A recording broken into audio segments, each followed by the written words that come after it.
आज का हमारा टॉपिक है हाइब्रिडाइजेशन। सबसे पहले तो हम ये देखेंगे कि हाइब्रिडाइजेशन होता क्या है। Hybridization is actually from word hybrid. अब हाइब्रिड का मतलब क्या होता है? हाइब्रिड का मतलब होता है मिक्सिंग। मिक्सिंग मतलब हम दो या दो से ज़्यादा डिफरेंट चीज़ें लेते हैं, डिफरेंट स्पीशीज़ ले सकते हैं, उनको आपस में मिक्स करेंगे और मिक्स करने के बाद जो हमारे पास नई स्पीशीज़ आएंगी, नई चीज़ें बनेंगी, उनको हम कहते हैं हाइब्रिड थिंग्स। फॉर एग्जांपल अगर कॉमन लाइफ की बात की जाए तो हमारे पास डिफरेंट फ्रूट्स हैं, डिफरेंट वेजिटेबल्स हैं जिनको हम यूज़ करते हैं और हम कहते हैं दे आर हाइब्रिड। हाइब्रिड का मतलब कि हमने दो डिफरेंट फ्रूट प्रॉपर्टीज़ को मिक्स किया, जो हमारी डिज़ायर्ड प्रॉपर्टीज़ थी वो हमारे पास obtain हो गई। हमने दो डिफरेंट फ्रूट की प्रॉपर्टीज़ को मिक्स किया, मिक्स करने के बाद एक नया ऐसा फ्रूट बनाया जिसमें उन दोनों की प्रॉपर्टीज़ हमारे पास प्रेजेंट थी। तो अगर हम केमिस्ट्री में हाइब्रिडाइजेशन की बात की जाए तो केमिस्ट्री में डिस्कस किया जाता है एटम्स को। यहाँ पर हमारे पास हाइब्रिडाइजेशन क्या है और क्यों होती है उसको हम डिस्कस करेंगे। तो हमारे पास एक एलिमेंट है, for example carbon. Carbon hybridization कब करती है और क्यों करती है ये हम डिस्कस करेंगे आज के टॉपिक में। अब हमारे पास कार्बन है, कार्बन ने जब भी बनाने होते हैं बॉन्ड तो वो हाइब्रिडाइजेशन करती है। अब पहली बात कि कार्बन या कोई भी एलिमेंट बॉन्ड क्यों बनाता है? कार्बन या फिर कोई भी एलिमेंट बॉन्ड तब बनाता है जब उसने खुद को स्टेबल करना है। अपने ऑक्टेट को कंप्लीट करने के लिए जो उसका वैलेंस शेल है, आउटर मोस्ट शेल है, उसको कंप्लीट या स्टेबल करने के लिए कार्बन बनाती है बॉन्ड।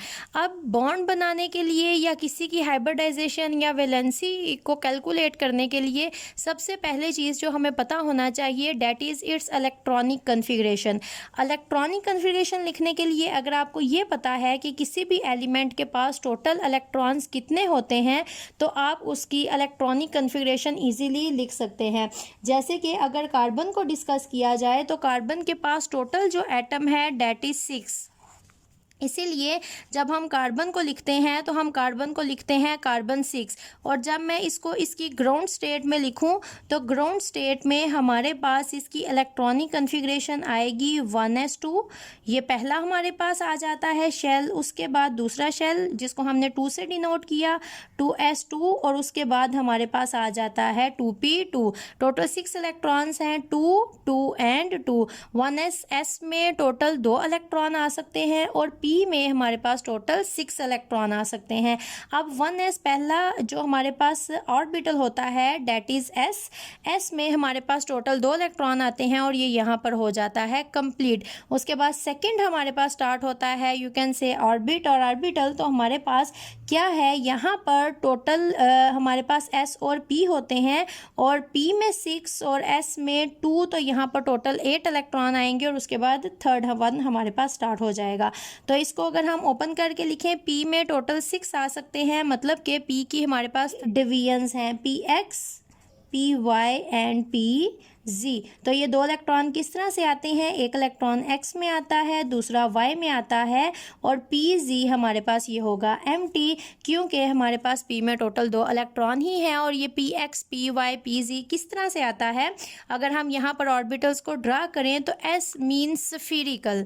स्फीरिकल इसकी शेप होती है, s स्टैंड फॉर शार्प, इसकी हमारे पास स्फीरिकल शेप होती है और ये हमारे पास होता है इस तरह से। और हम अगर इसमें इलेक्ट्रॉन्स को प्लेस करें, दिस इज़ s ऑर्बिटल, और हमारे पास जो आते हैं इसमें आते हैं 2 इलेक्ट्रॉन 1 एंड 2। अगर हम p की बात करें, p में p की जो हमारे पास शेप होती है that is dumbbell. This is shape of p। और ये जो px, py एंड pz होते हैं तो ये आपको पता होगा हमारे पास 3 एक्सिस हैं।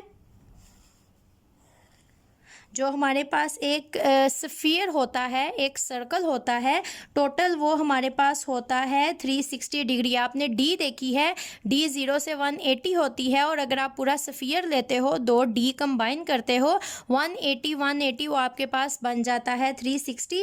इसमें से किसी को भी आप x, y और z यहाँ पर कह सकते हो। तो px का मतलब होगा हमारे पास p है जो कि प्रेजेंट है x एक्सिस पे, दिस इज px, मतलब x y and z is according to their axis. P y हमारे पास वाई एक्सिस पे और जी हमारे पास वो होगा जो कि प्रेजेंट होगा जी एक्सिस पे। तो आप इनको अलग अलग भी ड्रा कर सकते हो और इसको एक भी आप टोटल एक्स वाई जी 3 एक्सिस ड्रा करके वहाँ पर भी ड्रा कर सकते हो। अब हमारे पास जो बॉन्ड फॉर्मेशन होती है वो किस तरह से होती है, हमारे पास किसी भी एटम का जो आउटर मोस्ट शेल है उसमें इलेक्ट्रॉन, अगर हमारे पास आउटर मोस्ट शेल है पी, तो पी में टोटल आने हैं 6। अगर पी में 6 हैं, जैसे कि नोबल गैसेस, उनके शेल, उनके ऑर्बिटल्स कंप्लीट हैं तो वो बॉन्ड फॉर्मेशन नहीं करती। उसके अलावा बाकी हमारे पास जितने एटम्स हैं according to the number of electrons in their outermost shell, या तो वो इलेक्ट्रॉन गेन करते हैं या फिर वो डोनेट करते हैं। फॉर एग्जांपल अगर किसी भी एटम के पी में 1 इलेक्ट्रॉन है तो उसको फर्दर 5 गेन करने पड़ेंगे, तो वो क्या करता है, वो अपना पी का और एस का इलेक्ट्रॉन दे देता है। अगर किसी के पी में 5 है और उसको एक ही और इलेक्ट्रॉन लेना है तो फिर वो इलेक्ट्रॉन लेने की टेंडेंसी गेन करने की ज़्यादा शो करता है। अब अगर कार्बन की बात की जाए तो आउटर मोस्ट शेल हमारे पास पी में 2 इलेक्ट्रॉन प्रेजेंट हैं। इसको अब और कितने इलेक्ट्रॉन चाहिए या ये किस तरह से बॉन्ड बनाता है, तो पी में 1 इलेक्ट्रॉन है पी एक्स में और पी वाई में 1 इलेक्ट्रॉन है। जी तो एम्प्टी है, एम्प्टी का मतलब होता है स्टेबल। या तो शेल जी अगर पी में 2 आ सकते हैं तो 2 हों तो वो स्टेबल है, अगर कोई भी नहीं है तो वो स्टेबल है। अगर 1 इलेक्ट्रॉन है तो फिर या तो ये इलेक्ट्रॉन गेन करेगा या फिर ये 1 इलेक्ट्रॉन डोनेट करेगा खुद को स्टेबल करने के लिए।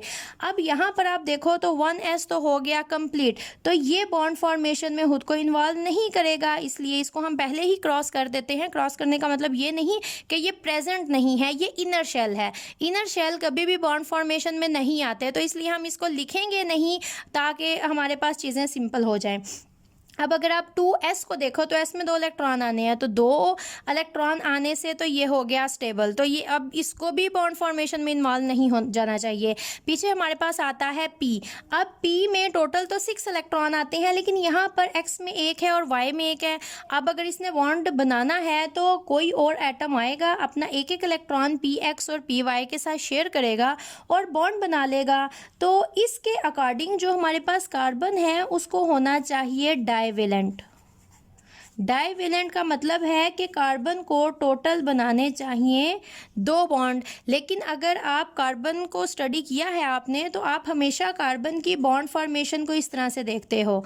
इसका मतलब है 1 2 3 एंड 4, मतलब कि कार्बन टोटल बनाती है 4 बॉन्ड, मतलब कि जो कार्बन है वो है हमारे पास टेट्रावेलेंट।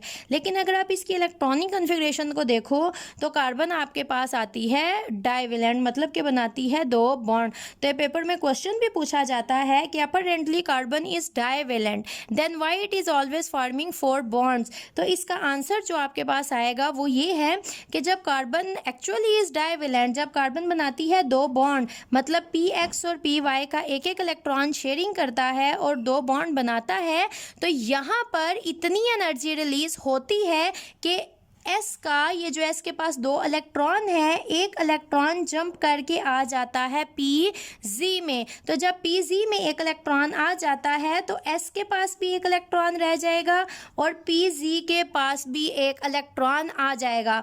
और ये जो Px और Py हैं इनके पास ऑलरेडी एक एक इलेक्ट्रॉन थे, इन्होंने बॉन्ड बनाए थे।